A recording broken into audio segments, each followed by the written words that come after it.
Hello there. Today I'm taking a look at another wine from Bordeaux. So we're in Saint Estephe with the second wine of Lafon Rochet. So Lafon Rochet is a fourth growth, but this is Les Pelerins de Lafon Rochet. Slightly confusingly, Lafon Rochet has two second wines. Evidently it's the same wine in both bottlings, but generally for export they label it as Le Secret de Lafon Rochet, and normally for the domestic market it's Les Pelerins de Lafon Rochet. However, I bought this in New Zealand, so clearly that isn't a firm differentiation. As I say, Lafon Rochet was classified as a fourth growth in 1855. In Saint Estephe, it's towards the south of Saint Estephe. Saint Estephe, one of the most northerly of the well-known appellations of the Medoc on Bordeaux's left bank, and where this lies in the southern part of Saint Estephe, it's near Cos Laborie, Cos d'Estornel, the well-known chateaus nearby. The chateau takes its name from the fact that in 1650 Pierre Lafon married his wife Antoinette, and they were given the estate as a dowry. Thus, the estate that was known as Rochet became Lafon Rochet. They added their own name to it. Unusually, the family kept hold of the estate for over 300 years, and it wasn't until 1959 that it was sold to the Tesseron family. Tesserons, Guy Tesseron particularly, had made their money producing Cognac. And today, Guy's son Alfred runs Pontet-Canet. His other son Michel was given Lafon Rochet to run, and they've had to work really hard with Lafon Rochet in the time that they've owned it, because during that time they've rebuilt the chateau, they've rebuilt the cellars, and they've completely replanted the vineyard, pretty much completely replanted the vineyard. There are some old vines, but not many. I mean, essentially, when they took over the estate, it was in a dilapidated state, and there were only 17 hectares of vines. Today, there are over 40 hectares of vines, all in one plot, quite unusually for the Medoc. But evidently, where the vines were planted, they have two distinct soil types, sort of one area of gravel and another of clay. And it seems that when they bought the estate, most of the Merlot was planted on the gravel, where you'd normally expect to grow Cabernet Sauvignon, because it's well draining, the soils heat up more quickly, and so for the longer ripening Cabernet it's more suited. And then pretty much all the Cabernet Sauvignon was planted on the colder clay soils where normally you'd plant Merlot. So they've gone through a process of replanting and reorganising the vineyards as well. Unusual that they should rebuild the whole chateau. They're the only one of the class growths to rebuild their chateau in the 20th century. And to make it stand out, they painted it yellow as well, which is an interesting colour decision, but certainly one that sticks in the mind when you see Chateau Lafon Rochet.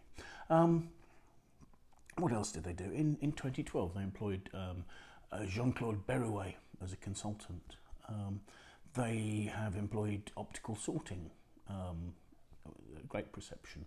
So there's some real improvements going on here. And I mean, the rebuilding of the chateau, of the cellars, which was completed in about 2016, saw them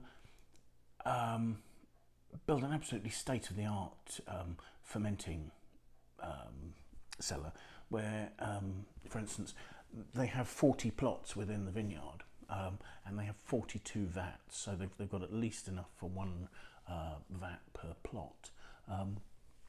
And they specifically built concrete tanks to ferment Cabernet Sauvignon, whereas the Merlot, the Cabernet Franc and the Petit Verdot will all ferment in stainless steel tanks. So that's a specific approach, presumably to do with the heat retention that concrete manages that stainless steel doesn't have, in terms of helping extraction, probably.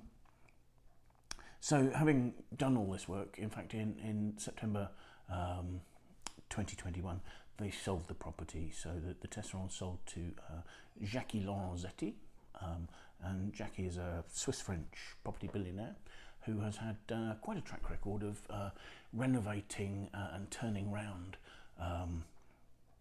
underperforming enterprises. I mean, famously, he bought and has completely turned around the fortunes of Chateau Pedesclos in a fifth growth in Pauillac. Also quite high profile, he turned around the French Paris rugby team, Paris Metro Racing 42,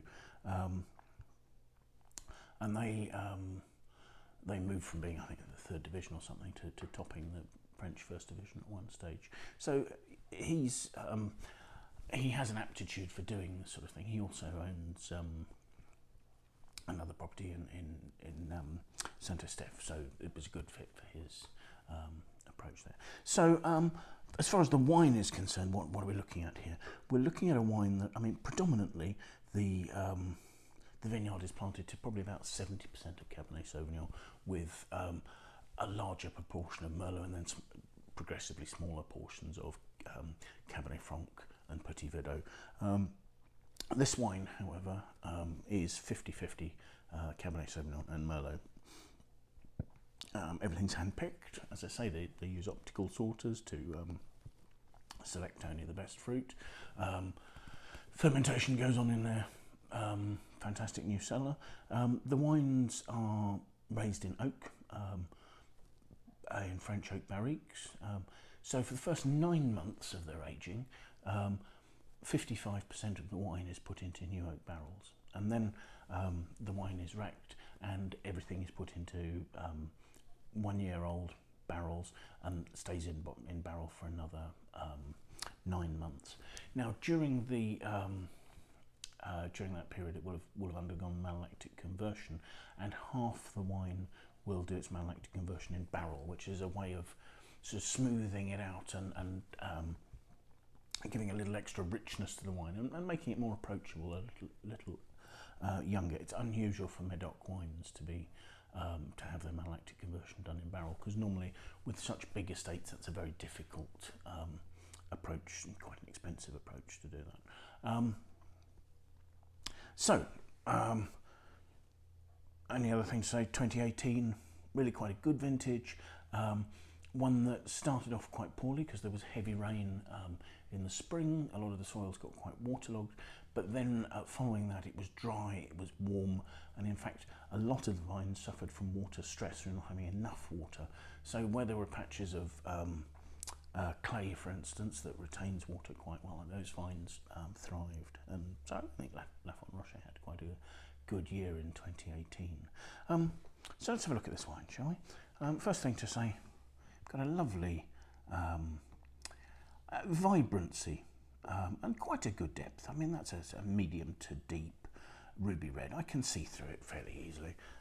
As I swirl, the wine is clinging to the glass quite regularly and starting to form small tears. It's 14.5% alcohol, so it has some guts. Let's have a look at the nose, shall we? Not unusually for a wine at this sort of age, and that's actually quite restrained. There's an elegant, restrained, plummy note there. It's certainly not bursting out of the glass. I think you're getting touches of cedary oak as well, but everything's so restrained it's quite hard to tell. So let's have a taste then.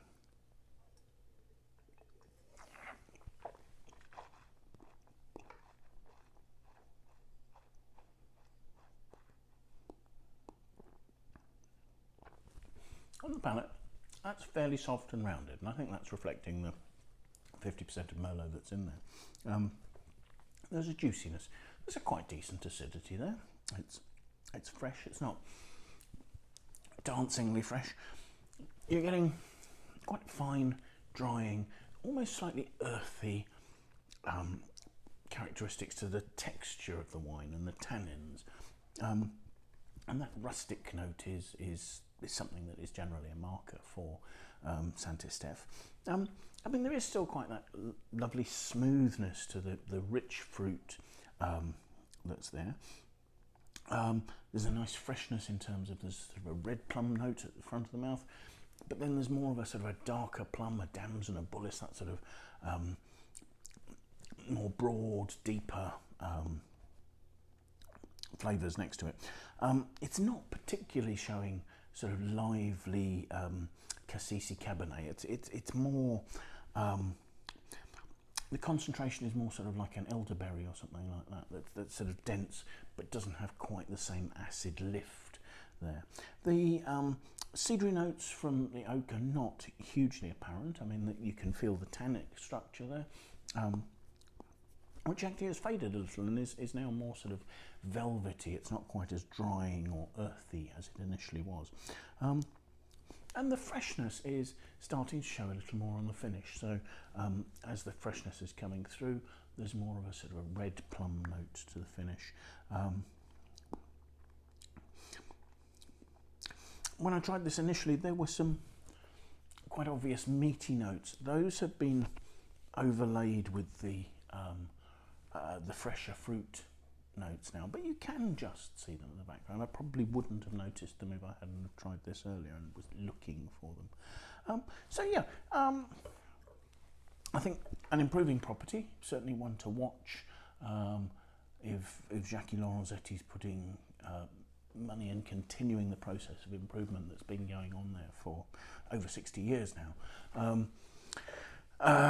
Yeah, a wine with a reasonable future. I mean, this is a second wine. It's made for drinking early. You could keep that for 4 or 5 years very happily, but there's no real need to. I mean, as long as you're having it with something that will, in terms of food, that will balance those tannins, that's fine to drink now. And yeah, the quality I think is pretty good. So I'm intrigued to see how what progress we see over the next few years with Lafon Rochet under its new ownership. So thank you very much for joining us. I hope you find these videos of interest. Do please feel free to sign up and follow us.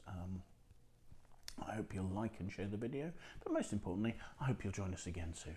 Bye now.